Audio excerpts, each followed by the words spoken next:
Alhamdulillahilladzi arsala rasulahu bil huda wa dinil haqq liyudhhirahu 'ala dini kullihi wa kafaa billahi shahida. Asyhadu an la ilaha illallah wahdahu la syarika lah wa asyhadu anna Muhammadan 'abduhu wa rasuluhu la nabiyya wa la rasula ba'dah. Allahumma shalli wa sallim wa barik ala nabiyyina Muhammad wa ala alihi wa man tabi'ahum bi ihsan ila yaumil qiyamah. Allah Ta'ala fil Qur'anil Karim, a'udzu billahi minasyaitonir rajim. Ya ayyuhalladzina amanu taqullaha haqqa tuqatih wa la tamutunna illa wa antum muslimun. Al-ayah. Yang kami hormati pimpinan cabang Muhammadiyah Tangerang Barat, sesepuh dan juga para ustaz, para pembalik Muhammadiyah yang hadir pada kesempatan pagi hari ini, Bapak Ibu dari organisasi Otonom Muhammadiyah dan juga dari pimpinan ranting Muhammadiyah Aisyah dan Ulum di ranting Setono sebagai tuan rumah pada kesempatan hari ini, dan yang tidak bisa saya sebutkan satu persatu semua hadirin wal hadirat. Hadirin itu berarti hadir di dalam, hadirat itu berarti hadir padiwan. Oh ya, yang di sana Pak, yang penting tidak penalti. Oke. Bismillah, pada kesempatan hari ini saya sangat bersyukur diberikan kesempatan, lebih tepatnya dipaksa oleh Ketua PCM, dan nampaknya sama, jadi sama-sama nama bangkanya dan sama-sama dijebak oleh ketuanya. Jadi kemarin saya ditanya, Ahad jam 10 nyandi, saya jawab masih acara di SMA Muhammadiyah. Terus kemudian dijawab, wes itu jam 10 Bojonegoro ning Setono. Gede-gede kan ibu kalimatnya, karena beliau senior, dan akhirnya kemudian bismillah, nanti kalau ada waktu besoknya diulangi lagi, tak pastikan itu tanda-tanda tidak enak. Ternyata memang tidak enak betul beliau tidak hadir hari ini. Ada yang ingin kami sampaikan itu terkait dengan beliau juga, kita pernah berdebat berdua. Nah, ini mau kita bahas di sini, dibuka fatwanya, rencananya begitu Bapak Ibu sekalian. Nah, beliau nggak hadir, terus debatnya di kampus nanti. Tapi alhamdulillah ini semuanya adalah nikmat dari Allah, dan semuanya adalah ketentuan Allah yang wajib kita syukuri. Dan apabila kita tidak mampu bersyukur, tadi disampaikan oleh Bapak PCM, maka bersabar Bapak Ibu. Jadi nanti kalau materinya itu cocok nih, kita harus bersyukur. Kalau nggak cocok, jangan sabar deh. Oke, mau. Yang kedua, kita memperbanyak berselawat kepada Nabiullah Muhammad Sallallahu Alaihi Wasallam. Semoga kita termasuk orang-orang yang diakui oleh beliau sebagai umatnya, dan kelak bisa bersama dengan beliau masuk di barisan beliau ke dalam surganya Allah Subhanahu Wa Taala. Amin ya rabbal alamin. Bapak Ibu yang dirahmati Allah, tema yang diberikan kepada saya hari ini sangat berat Bapak Ibu, karena bab akidah. Dulu awal-awal ketika pendidikan ulama Aziz Tarjih Muhammadiyah itu, kalau belajar akidah, salah satu santri di PUTM itu menyampaikan ujiannya akidah itu disuruh memakai baju warna hijau, kemudian diajak ke pantai selatan, terus kemudian menghadap ke laut, kemudian bilang untuk menantang Roro Kidul di malam hari. Itu ujiannya santri PUTM angkatan pertama. Jadi salah satunya itu Pak Wihono itu menceritakan, kami dulu begitu. Nah, pertanyaannya Bapak Ibu sekalian, untuk di PCM Tangerang Barat nggak usah pakai baju warna hijau, jadi sudah hidupnya sudah hijau. Nah, tapi nanti kira-kira ketika kemudian ada penyimpangan akidah di lingkungan kita, atau kemudian di wilayah Tangerang Barat, supaya ikut bertanggung jawab, nanti kira-kira seperti apa? Maka materi ini bagi saya pribadi sebenarnya adalah materi yang sangat berat. Yang kedua alasannya adalah karena kalau berbicara tentang utusan Muhammadiyah itu akan sangat gampang bagi kita untuk memasukkan subjektivitas. Nah, khawatir saya Bapak Ibu ini nanti kemudian saya terjebak pada narasi yang sifatnya subjektivitas, sehingga bisa jadi nanti pemahaman saya berbeda dengan apa yang dimaksud dalam fatwa dan putusan Muhammadiyah. Yang ketiga, saya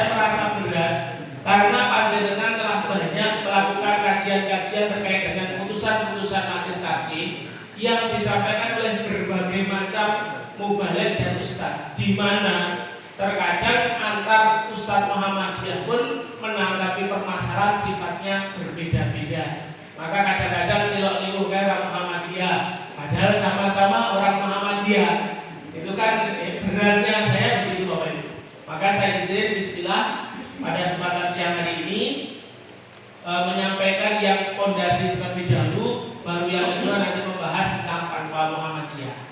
Bapak Ibu yang kita kenal itu sering kita mendengar Muhammadiyah itu dalam perkara urusan fatwa itu diserahkan melalui majelis tarjih. Nah, di tingkat cabang Bapak Ibu memang tidak ada struktur yang kemudian menuntut untuk mengadakan majelis atau bidang ketarjihan, dan untung juga tidak ada. Maka kalau di PDA itu namanya adalah majelis ketarjihan dan tablik dan ketarjihan.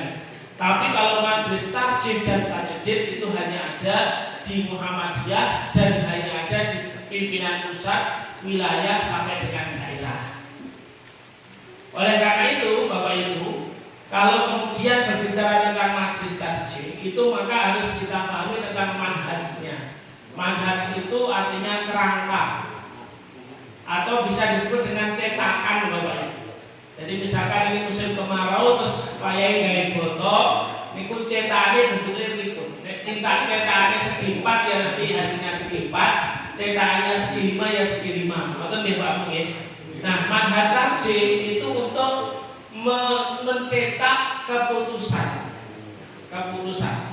Maka menurut Allah yarham Profesor Dr. Samsul Anwar, beliau mengatakan dalam lingkungan Muhammadiyah, tarjih diartikan sebagai setiap aktivitas intelektual untuk merespon permasalahan sosial dan kemanusiaan dari sudut pandang agama Islam. Dari situ tampak bahwa bertarjih artinya sama atau hampir sama dengan melakukan ijtihad mengenai suatu permasalahan dilihat dari perspektif Islam. Manhaj tarjih dapat didefinisikan sebagai suatu sistem yang memuat seperangkat wawasan atau semangat atau perspektif, sumbernya, pendekatannya, dan prosedur-prosedur teknis yang menjadi pegangan dalam kegiatan ketarjihan. Maka kegiatan ketarjihan itu adalah aktivitas intelektual untuk merespon berbagai masalah sosial kemasyarakatan dan kemanusiaan dari sudut pandang agama Islam. Wajar, paham Pak? Betul sakit, mungkin kurasi apa mau? Oh ini ngapi atau mau? Yang terbaru Bapak Ibu hari ini sudah ada yang masuk ke tim fatwa Majelis Tarjih dan Tajdid PP Muhammadiyah menanyakan tentang hukum MBG. Pak Bambang itu sewu lembaga pendidikan kita dapat MBG Pak ya. Nah kita nunggu fatwa PP Muhammadiyah. Karena beberapa waktu yang lalu ada salah satu pimpinan pondok pesantren yang mengharapkan MBG. Nah, amal usaha kita diterima saja karena fatwa PP-nya belum keluar. Biar kalau sudah keluar misalkan apa hukumnya ya kita mengikuti. Nah, sebelum ada ya diterima saja. Betul ya Pak Bambang ya. Oke, siapa? Kan sekarang informasi posyandu juga dapat, ibu-ibu hamil juga dapat. Tinggal bapak-bapak yang belum dapat anggaran. Jadi kalau bapak-bapak istrinya belum dapat bagian, caranya gampang. Bapak-bapak boleh dipilih. Alhamdulillah. Nah, ini kok Bapak Ibu. Sekarang masih diproses MBG. Kenapa kok ada mengharapkan, ada yang kemudian menghalalkan? Terus kemudian hari-hari ini muncul banyak di media sosial karena pertanyaan itu masuk, maka di media sosial mulai dicari datanya. Ternyata Muhammadiyah itu punya banyak sekali SPTG, lebih banyak dari tetangga sebelah. Nah, urutan kedua, ormas dengan urutan kedua. Jadi berarti kan sudah mulai. Kenapa kok baru muncul berita itu sekarang? Karena memang ada yang menanyakan fatwa MBG, baru kemudian dicari datanya dan seterusnya.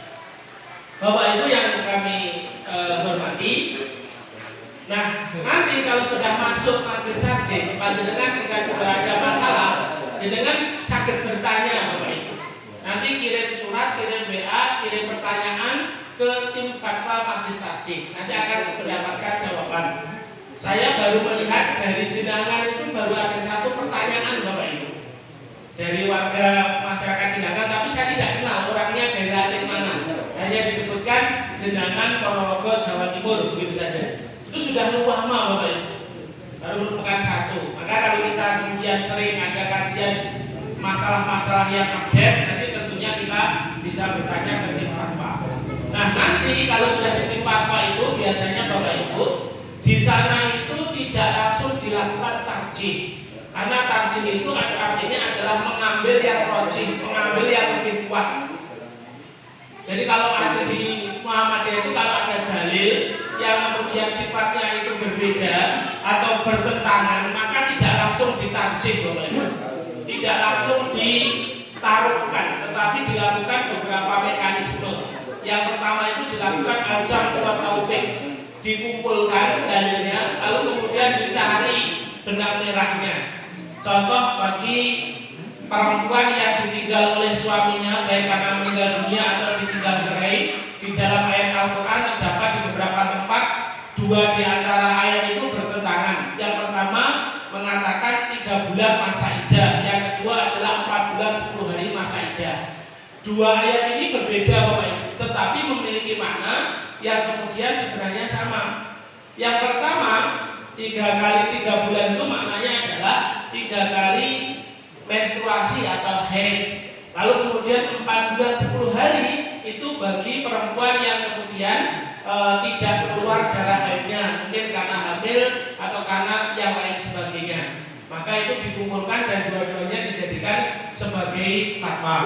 Termasuk hadis yang menyebutkan bahwa dalam sholat berjamaah itu membaca surat Al-Fatihah diawali dengan membaca basmalah dengan sir atau jahar. Di Muhammadiyah di putusan tafsirnya disebutkan boleh dua-duanya.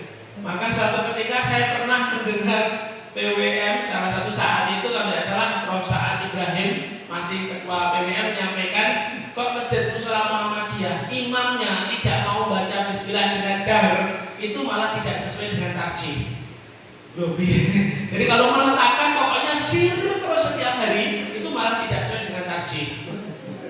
Jadi harusnya bagaimana? Harusnya ya ya sir jahar, kadang ya sir, kadang ya jahar. Tapi Bapak Ibu, karena kita sudah keseringan pakai sir, kok sekali saja jahar, nanti makmumnya jadi mikir, ini ngomongin kayak akhirnya sholatnya jadi tidak khusyuk. Benar apa betul Pak Bu? Iya. Sama ketika kemudian kita diminta untuk imami di tempat yang mungkin tidak biasanya, jamaahnya heterogen, di masjid itu kita tahu biasanya membaca basmalahnya dengan jahar. Kita sebagai orang Muhammadiyah Bapak Ibu, kalau disuruh kira-kira milih sir atau jahar? Jahar Bapak Ibu, pakai jahar karena makmumnya terbiasa dengan jahar. Daripada itu tadi kita bismillah dengan semangat menunjukkan identitas kita langsung alhamdulillahirabbil alamin, makmumnya imamnya sapa iki kan kok salatnya kepada Allah tapi malah mikir imam gitu ya. Nah itu pernah terjadi Bapak Ibu. Salah satu dari anggota kita itu pernah kemudian cerita gara-gara tidak membaca basmalah dengan jahar, setelah selesai sholat dihadang oleh jamaahnya, terus ditanya karena tidak menemukan jawaban yang puas, akhirnya jamaahnya tadi sholat lagi. Sholat lagi cek sendiri, padahal sendiri juga tidak jahar Bapak ya. Bisa-bisa begitu ya. Nah setelah sholat sendiri, imamnya tadi merasa bersalah sampai kemudian ternyang-nyang dan trauma tidak mau jadi imam lagi. Beliau bercerita, sebenarnya saya itu jamaah, asli jamaah. Umpama badan imam saya itu nomor urut 6 atau 7. Jadi kalau imam pertama, kedua, ketiga yang biasanya imam nggak hadir, lalu 7-7-nya nggak ada, itu baru saya Mas. Dan itu ya saya disebut karena nggak ada yang lain. Sehingga saya imam seperti tutur Muhammadiyah. Qadarullah kemudian ada jamaah yang daftar jamaahnya itu kiai. Kiai kemudian karena dekat dengan fasilitas umum kemudian ikut jamaah. Dia menanyakan itu kronologinya. Maka ini pentingnya Bapak Ibu ketika al-jamu wa taufiq itu ternyata diambil. Nah, Bapak Ibu kita biasakan deh kalau nanti bermakmum atau kemudian menjadi imam membaca basmalahnya dengan sir atau jahar, tidak usah mengganggu sholat kita nih Pak Bu deh. Tetap sholatnya khusyuk deh. Oke, jangan-jangan itu tadi loh. Bismillahirrahmanirrahim sir terus tiba-tiba imamnya jajal bismillah ini jahar terus mari mikir, nah misalnya jahar itu sudah mengganggu kekhusyuan sholat. Oke, mohon kemauan. Yang kedua, baru kalau kemudian dalil-dalil itu dikumpulkan tidak bisa, lalu diadakan yang disebut at-tarjih, dipilih salah satu.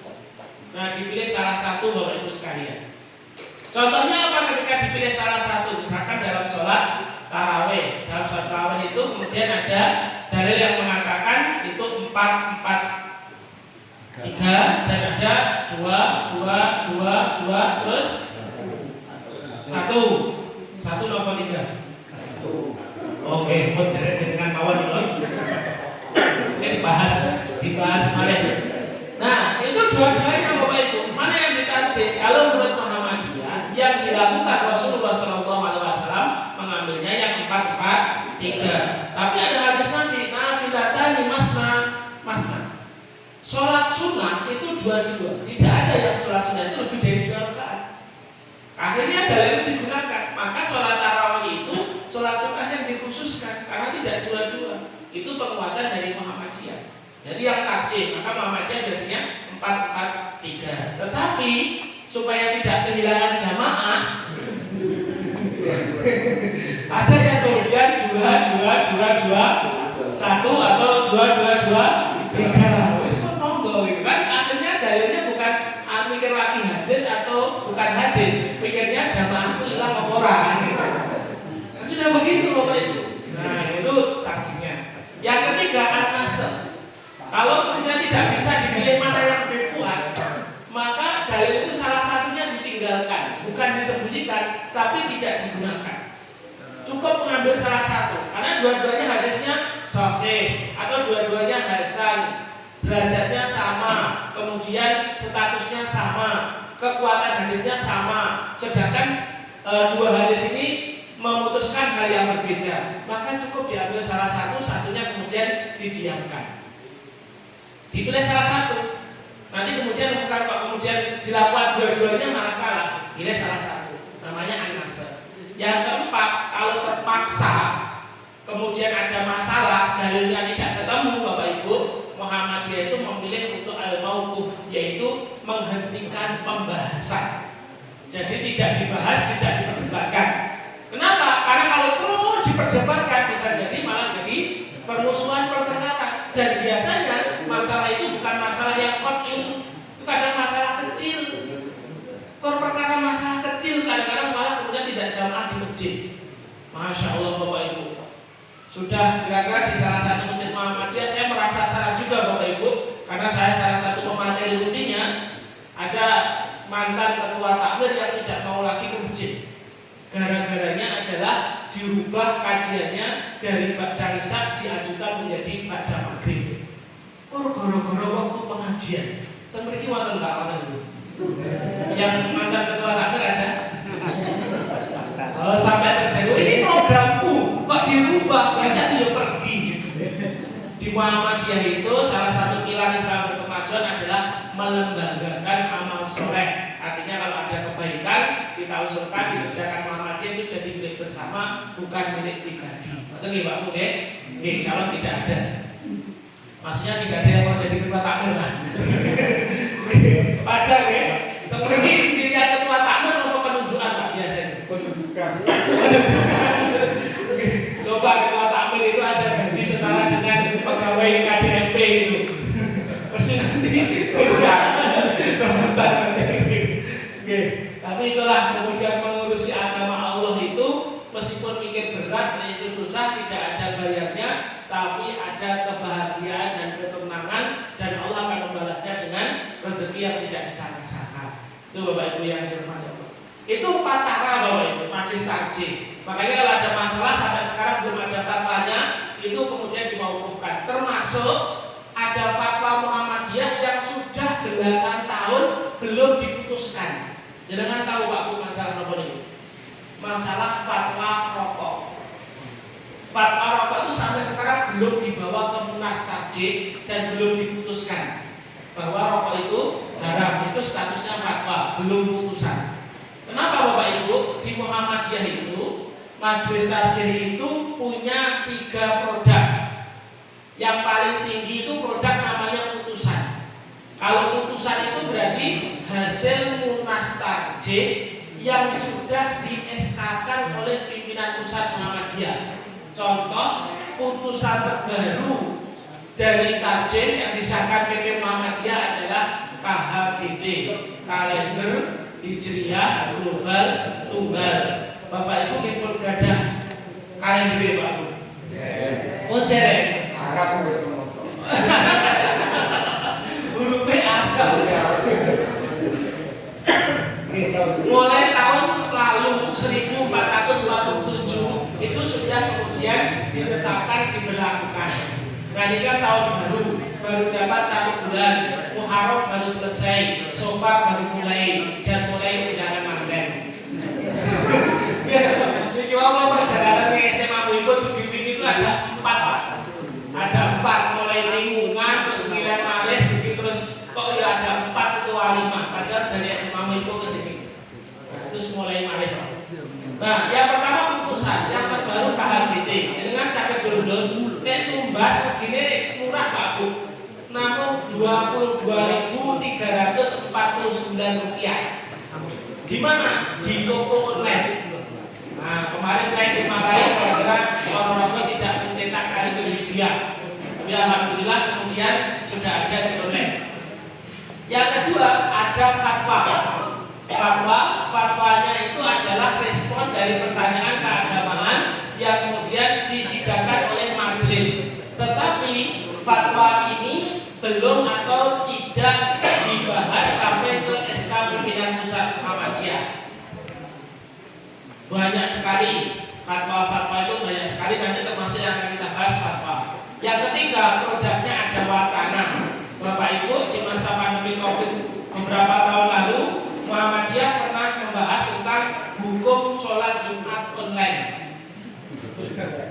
Pak Bu, menurut dengan sholat Jumat online itu sah apa belum sah? Cocok. Sholat Jumat dari CTV, KTP, KTP, bisa KTP nasional, YouTube. Itu kalau kemudian banyak perdebatan. Ternyata fatwa ini diperuntukkan bagi laki-laki lansia yang punya sakit penahun, sehingga bertahun-tahun dia tidak bisa ke masjid, termasuk tidak bisa sholat Jumat. Maka dipertanyakan, tapi itu wacana, belum disidangkan oleh Majelis Tarjih. Jadi tidak perlu kemudian dilanjutkan sah atau tidak sahnya. Pembahasan 3 itu. Nah, Bapak Ibu yang kami hormati, itulah 3. Terus yang perlu digarisbawahi, putusan Majelis Tarjih itu bisa berubah. Putusan Majelis Tarjih bisa berubah. Apa saja yang bisa merubah putusan Tarjih itu? Yang pertama adalah tuntutan maslahat untuk berubah. Ponorogo periode yang lalu pernah menguji fatwa Tarjih tentang haramnya rokok, yaitu dengan menetapkan Swalayan Surya Ponorogo tidak menjual rokok. Tujuannya bukan kok kemudian sombong Pak Bu, tujuannya adalah menguji fatwa Tarjih haram rokok. Apakah ketika tidak jualan rokok itu merugikan? Jika 3 bulan dicoba saat itu, kalau rugi, maka Majelis Tarjih dan Tajidid PDN Ponorogo akan berkirim surat ke PP Muhammadiyah bahwa fatwa haram rokok itu merugikan toko-toko Muhammadiyah. Itu waktu usulkan pengen dirubah, tapi ternyata 3 bulan penjualan itu tidak ada penurunan omset, bahkan ada kenaikan. Makanya kalau di Surya Pusat milik PDN Ponorogo itu sampai sekarang tidak menjual rokok. Nah, itu karena sudah menguji fatwa Tarjih. Yang kedua, hukum itu tidak mengenai ibadah maghrib, melainkan di luar ibadah maghrib. Jadi hukum itu perkara muamalah, terus kemudian muamalahnya berkembang. Hukum itu tidak bersifat kotil, hukumnya tidak tetap. Kalau yang tetap itu tidak boleh berubah. Contoh sholat subuh 2 rakaat itu tetap Pak Bu. Demikian dia berkaitan sholat subuh 3 rakaat ya. Berkaitan ya. Perubahan hukum juga harus berdasarkan dalil syar'i. Nah itu Bapak Ibu 4 perubahan. Insya Allah nanti kita share. Bapak Ibu itu sebagai pengantar. Saya sampai jam 11, sekarang jam 3, kurang 3 menit. Yang pesanan dari Bapak Ketua PCN itu membahas bab akidah. Yang pertama langsung saja Bapak Ibu, yaitu tentang kematian. Karena orang Muhammadiyah itu biasanya sering kemudian berurusan dengan lingkungan yang kemudian berbeda pendapat. Yang pertama dulu Bapak Ibu. Yang pertama adalah bagaimana hukum orang yang meninggal hari Rabu atau hari Jumat. Kita mengetahui bahwa hari Jumat itu banyak keutamaan di Bapak Ibu. Terus ada yang meyakini bahwa kalau orang meninggal hari Jumat itu meninggal dalam keadaan istimewa, husnul khotimah, begitu Pak Bu ya? Ternyata setelah ditelusuri Bapak Ibu, ini langsung kesimpulannya aja. Kalau kesimpulannya cocok berarti nggak usah dibahas. Dan kesimpulan yang berbeda nanti dibacakan dari ini. Kesimpulannya, ternyata keutamaan seseorang yang meninggal di hari Rabu tidak ada dasarnya sama sekali. Dengan demikian, meninggal dalam keadaan istimewa di hari Rabu itu tidak dapat dipercayai. Adapun keutamaan meninggal di hari Jumat, dasarnya itu hadisnya lemah sehingga tidak dapat dijadikan sebagai argumentasi. Itu menurut fatwa tarjih. Sepakat membuatan. Nah, bingung nggak urusan kali uang? Ternyata sak ruwet-ruwetnya urusan kali uang kulit, wis ruwet urusan kali uang wis enggak. Kenapa? Karena keyakinan kita diuji. Karena banyak orang kemudian, kamu ketika keluargamu meninggal tidak mengadakan selamatan, apa ora mesane? Wong kok wis ora eneng, mendak nyelametke ngene gak gelem. Maka kita dibenturkan dengan sesuatu yang sudah tidak ada. Lek cara si eneng penak diparani dijelasne tabayun clear. Lek sing ora eneng. Kita ditakut-takuti dengan hal gaib yang mempengaruhi keyakinan kita. Kok komitmen begitu. Mungkin Bapak Ibu yang tinggal di mayoritas Muhammadiyah itu tidak terjadi, tapi yang minoritas dan saya juga baru merasakan. Betul Pak. Kayak kalau perkara itu telusur selama 10 tahun penelitian, ternyata endingnya itu adalah kita itu pernah berbagi atau tidak. Endingnya gue Pak. Sampai kemudian tetangga saya yang anggota Muhammadiyah juga itu kemudian bingung. Ngeleng selamatan gak enak. Kok biasanya tunggal kata tunggal. Jadi mengadakan selamatan dengan dalil gak enak. Itu Bapak Ibu. Makanya kita ubah aja. Waktu Ramadan kita berkirim takjil buka bersama. Entah tetangganya puasa nggak puasa, nanti niatnya buka bersama. Kalau ada kemudian kelahiran, adakan akikah dan lain sebagainya. Itu bentuk dari kita komitmen kita dalam bermasyarakat sesuai dengan sunnah. Mohon Pak Bung ya, waktu saya dibahas. Sebenarnya ditanyakan aja. Yang kedua, ketika orang meninggal dunia, apakah benar bahwa ruh orang yang meninggal dunia itu berkeliling di seputar rumah dan makamnya? Ini mau betul Pak Bung? Betul nggih? Betul betul sama betul catos.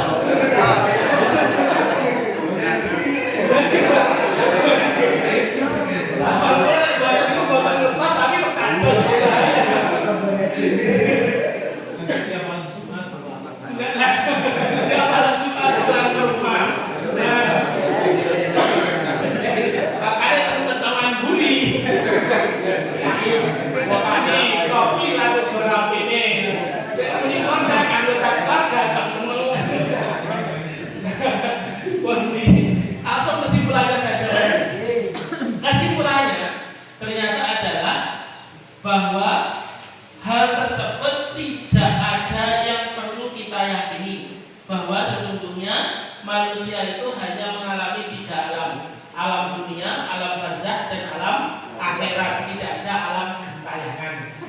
Itu menurut fatwa Majelis Tarjih Pimpinan Pusat Muhammadiyah. Terus ada pertanyaan,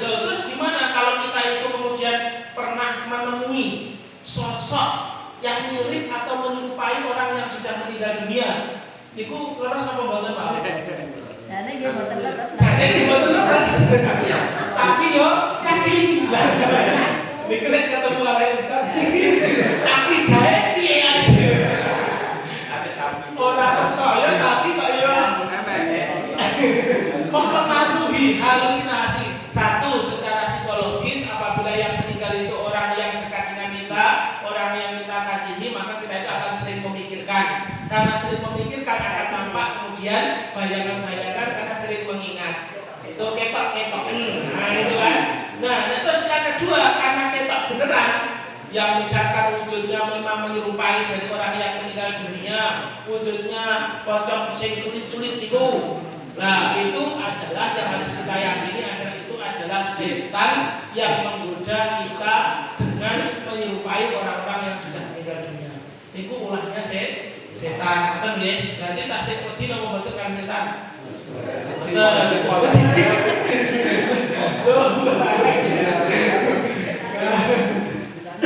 Itu yang kedua. Yang ketiga, kalau orang meninggal dunia itu biasa disebut dengan almarhum almarhumah. Apakah itu ada dalilnya? Dan siapa saja yang biasa disebut almarhum almarhumah? Malaysia tidak menggunakan almarhum dan almarhumah bagi orang yang meninggal dunia. Jadi almarhum itu artinya adalah yang dirahmati atau yang dikasihi. Jadi kalau ada almarhum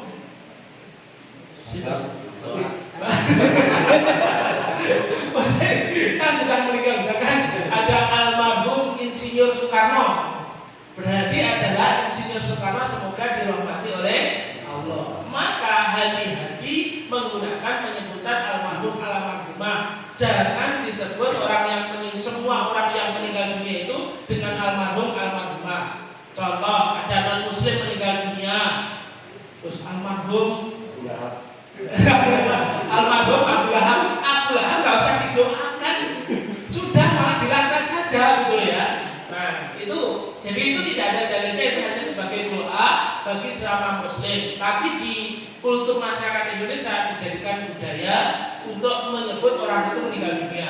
Kalau orangnya kafir Pak Bu, wongnya wakal jahat, dengan musuh jenengan, itu biasa disebut tidak usah kemudian dicela, tapi disebut mendiam.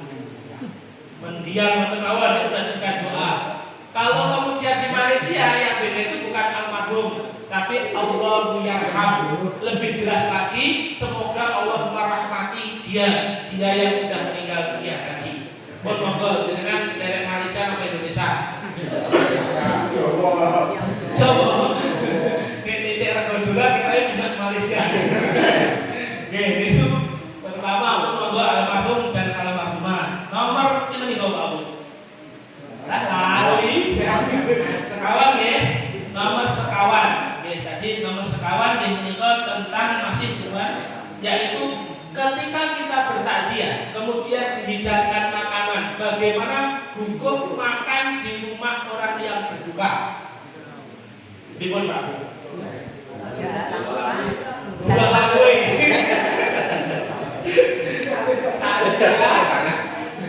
Pertama Bapak Ibu, habis itu alhamdulillah berarti segera itu kayak Bapak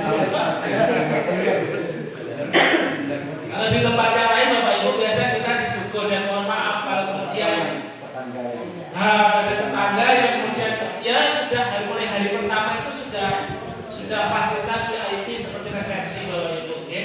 Ada yang model begitu. Yang pertama Bapak Ibu, yang pertama yang diperintahkan oleh Rasulullah SAW adalah ketika ada orang yang meninggal dunia, kita diperintahkan untuk bertakziah dan membawa makanan untuk keluarga yang ditinggal. Jadi malah kita memberikan makan, itu perintahnya. Fakta di lapangan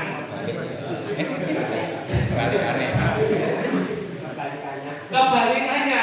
Oleh karena itu Bapak Ibu, dari menurut fatwa tarjih, maka pertama adalah para sahabat melarang berkumpul dan makan-makan di rumah duka karena dikhawatirkan memberatkan ahlul mayit karena hidupnya susah atau sedang mengalami kesusahan. Tambah susah lagi kalau disuruh untuk memasak pengajian konferensi betul susah deh Pak. Benar. Karena ini khawatirnya karena unsur menyusahkan ini kan yang nggak betul unsur menyusahkan. Maka tidak hanya ketika makan dimakan di rumah yang tertimpa musibah, tapi juga jangan-jangan makan di rumah saudara yang menyusahkan. Nanti besok nanti tanya menyusahkan kok betul. Oleh karena itu, kalau dalam berkumpul tidak melakukan hal-hal yang terlarang dan tidak dibatasi dalam waktu-waktu tertentu seperti 3 harinya, 7 harinya, 40 harinya dan lain-lain, maka itu tidak termasuk kriteria meratapi si mayit. Nah, Bapak Ibu, jadi ini adalah petunjuk dan dari majelis tajik berupa fatwanya, sehingga terkadang kita juga masih menerima makanan yang dihidangkan ketika takziah. Misalkan takziah keluar kota, jauh berangkat pagi sana kemudian sudah siap makanan. Kira-kira kalau sudah disuguhkan dimakan atau tidak? Makan. Terus tanya dengan keluarganya menyusahkan Allah. Menggembirakan. Tapi kalau tetangga kita ada yang keserbahan atau ada orang yang meninggal, kemudian kita masak itu untuk keluarganya atau untuk tamunya? Keluarganya ini dan keluarganya nomor 5 loh, semasa mau 15. Nah itu kan nanti perlu Bapak Ibu dibahas. Nah termasuk Bapak Ibu yaitu bagaimana hukum, karena Muhammadiyah itu tidak ikut acara-acara itu. Nah, maka bagaimana hukum makan makanan dari kiriman acara-acara hari kematian? Muhammadiyah itu jangan atau teko. Tapi nek dikene berkate ya. Ki ngoten ya. Nah, ini kesimpulannya apa? Acara-acara yang mengkhususkan setelah anggota keluarga meninggal dunia, baik 3 hari atau 7 hari, itu merupakan ritual yang tidak ada tuntunan dari Rasulullah, sehingga tidak boleh dilakukan. Menurut kebiasaan suatu masyarakat, dalam acara tersebut ada makanan yang khusus disembelih atau dibuat sesaji, dan ada makanan yang sekedar untuk konsumsi saja. Bapak Ibu pernah hadir pada acara peringatan dari kematian seseorang? Nah, sekarang sudah modern Pak Bu. Biasanya itu saya pernah ada diniatkan itu sebagai sedekah, kemudian menghormati tamu yang hadir, disampaikan bahwa itu bukan sesajen. Sekarang Bapak Ibu menunya sudah variatif. Kadang gulai ayam, kadang soto ayam. Yang belum saya temui adalah mie ayam. Belum ada, ya belum ada. Tapi Bapak Ibu ada lagi. Sekarang meskipun sudah menunya variatif, pakai gulai ayam dan soto ayam, tapi tetap ada secara simbolis ingkung yang kemudian diletakkan, dan itu ritualnya sebelum berdoa. Apa alasannya? Kata mahasiswa saya ketika saya bahas ini, Pak, itu untuk motivasi berdoa loh Pak. Depannya sudah ada gitu kan. Nah itu saya minta coba kita lakukan pembaharuan. Kalau memang itu diniatkan sedekah kan berarti nggak perlu ada yang kemudian ditaruh di depan sebelum berdoa. Bahwa itu dikeluarkan setelah berdoa, kenapa? Itu mulai dari hal kecil begitu Bapak Ibu sekalian. Kalau ingin berubah, maka di dalam surat Al-Baqarah ayat 173, makanan selain daging yang bukan untuk sesaji pada dasarnya tidak haram untuk dimakan. Namun sebagai upaya menjaga diri agar tidak terjadi sesuatu yang menimbulkan dampak negatif, maka dianjurkan untuk tidak memakan makanan tersebut dengan alasan mencegah terjumus pada kesyirikan. Aduh diteri. Ayo fatwa ini. Ayo fatwa ini. Tajik Muhammadiyah lebih baik tidak dimakan. Dan Mas Babak ya saiki. Pertanyaan ini yang berat Bapak Ibu ya. Apakah DPT dan sebagainya. Dan monggo Bapak Ibu itu nanti kalau sekarang lebih aman Bapak Ibu untuk menjaga diri dan menghormati, ditanya ini tadi acara apa? Acara kirim doa, gitu. Oh sedekahnya keluarga. Oh sedekah. Alhamdulillah. Nanti kalau hanya kirim doa tidak ada ijab kabul sedekahnya,